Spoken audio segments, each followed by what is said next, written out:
ಮಹಿಳೆಯೊಂದಿಗೆ ರಾಸಲೀಲೆ ನಡೆಸಿದ ಪ್ರಕರಣಕ್ಕೆ ಸಂಬಂಧಿಸಿದಂತೆ ತುಮಕೂರು ಜಿಲ್ಲೆಯ ಮಧುಗಿರಿ ಉಪವಿಭಾಗದ ಡಿವೈಎಸ್ಪಿ ರಾಮಚಂದ್ರಪ್ಪ ಅವರನ್ನ ಅಮಾನತು ಮಾಡಲಾಗಿದೆ.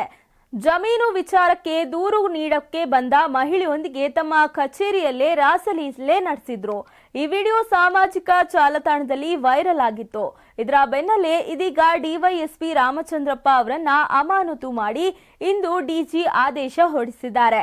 ಪಾವಗಡ ಮೂಲದ ಮಹಿಳೆ ಜಮೀನು ವ್ಯಾಜ್ಯದ ಬಗ್ಗೆ ದೂರನ್ನ ನೀಡಿದ್ರು. ಈ ಸಂಬಂಧ ಮಹಿಳೆಯೊಂದಿಗೆ ಮಾತುಕತೆ ನಡೆಸಬೇಕು, ಕೆಲವು ವಿಚಾರಣೆ ಮಾಡಬೇಕು ಅಂತ ಡಿವೈಎಸ್ಪಿ ಕಚೇರಿಗೆ ಕರೆಸಲಾಗಿತ್ತು.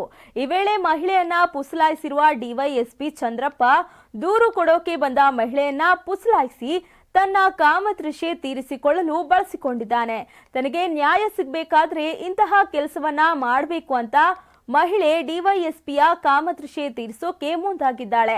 ಇದಾದ ನಂತರ ಡಿವೈಎಸ್ಪಿ ಕಚೇರಿಯ ಶೌಚಾಲಯದ ಬಳಿ ಕರೆದುಕೊಂಡು ಹೋದ ರಾಮಚಂದ್ರಪ್ಪ ಮಹಿಳೆಯೊಂದಿಗೆ ರಾಸಲೀಲೆ ನಡೆಸಿದ್ದಾರೆ.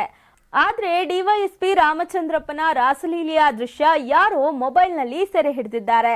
ಅಲ್ಲಿ ಮಹಿಳೆಯೊಂದಿಗೆ ಬಲವಂತವಾಗಿ ನಡೆದುಕೊಳ್ತಿದ್ದ ದೃಶ್ಯಗಳು ಸೆರೆ ಸಿಕ್ಕಿವೆ. ಇದೀಗ ರಾಸಲೀಲೆಯ ವಿಡಿಯೋ ಸಾಮಾಜಿಕ ಜಾಲತಾಣದಲ್ಲಿ ವೈರಲ್ ಆಗಿದೆ. ಇದೀಗ ವಿಡಿಯೋ ವೈರಲ್ ಆಗ್ತಿದ್ದಂತೆಯೇ ಡಿವೈಎಸ್ಪಿಯನ್ನ ಸಸ್ಪೆಂಡ್ ಮಾಡಲಾಗಿದೆ.